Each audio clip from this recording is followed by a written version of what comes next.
ఎడారిలో జలధారలు. రచన doctor K Job Sudarshan. అతడక్కడికి వచ్చి కృపచేత విశ్వసించిన వారికి చాలా సహాయం చేసెను.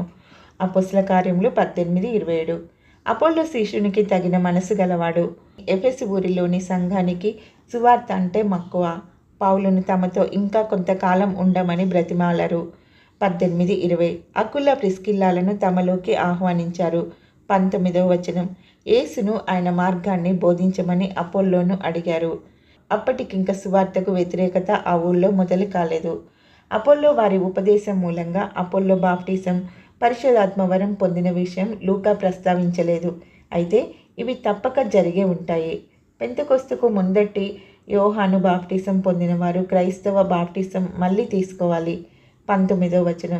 అధ్యాయం ఆరంభ వచనాలు. చాలాసార్లు పెద్దవాళ్ళు సువార్త విని, అయ్యా చిన్నప్పుడు ఎప్పుడో లేక పెళ్ళికో ఏదో బాప్టిజం తీసేసుకున్నాం, ఇప్పుడు మారు మనసు పొందాం, మళ్ళీ ఇప్పుడు అసలు బాప్టిజం ఇవ్వండి అని అడుగుతుంటారు. ఇలాంటి విషయంలో ఆ సందర్భాన్ని బట్టి, ఆ వ్యక్తిలోనూ అతనికి సువార్త ప్రకటించిన బృందం యొక్క అవగాహనను బట్టి మళ్ళీ బాప్టిజం ఇవ్వడమో ఇవ్వనవసరం లేదనడమో జరుగుతుంటుంది. కొంతకాలం తర్వాత అపోల్లో ఎఫెసు నుండి బయలుదేరి అకయ రాష్ట్రానికి, అంటే దాని ముఖ్య పట్టణం కొరింథుకు వెళ్ళాలని సంకల్పించాడు. 19:1. పౌలు కొరింథీలకు రాసిన ఉత్తరాన్ని బట్టి అపోల్లో కొరింథీ సంఘంలో చాలా ప్రఖ్యాత వ్యక్తి అయ్యాడని అర్థమవుతుంది.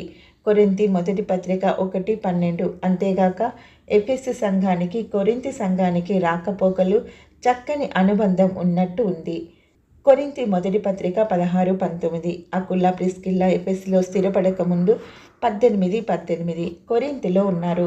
18:1. 19వ అధ్యాయంలో పౌలు ఎఫెసులో సువార్త ప్రకటించక మునిపే అకుల ప్రిస్కిల్లా తదితర విశ్వాసుల మూలంగా క్రైస్తవ సంఘం అప్పటికే రూపుదిద్దుకున్నట్టుంది. లేఖనాలలో తన పాండిత్యం మూలంగాను తన వాక్చాతుర్యం మూలంగాను ఆ పట్టణంలో యేసుక్రీస్తు అనే లేఖనముల ద్వారా అతడు దృష్టాంతపరిచి యూదుల వాదమును బహిరంగంగాను గట్టిగాను ఖండించుచూ వచ్చెను. 28వ. కొరింథీ సంఘంలో అపోల్లోను అభిమానించే వర్గం ఒకటి ఏర్పడింది. కొరింథీ మొదటి పత్రిక 1:12, 3-4. పౌలు ఈ ధోరణిని ఖండించినప్పటికీ అక్కయ ప్రాంతీయ సంఘాలలో అపోల్లో పరిచర్యను పౌలు మెచ్చుకున్నాడు. కొరింథీ మొదటి పత్రిక 3:5-6, 4-6, 16-12. పౌలు కొరింథీ విడిచి వెళ్ళిపోయినప్పటికీ దేవుడు ఆ స్థానాన్ని అపోల్లోతో భర్తీ చేశాడు. యూదుల విరోధాన్ని లెక్క చేయక అపోల్లో క్రైస్తవ విశ్వాసం పక్షంగా వారితో గట్టిగా వాదించాడు. భక్తితో పాటు లేఖనాలలో మంచి పాండిత్యం పెంపొందించుకో. నీలాంటి వారు నేటి సంఘానికి అవసరం.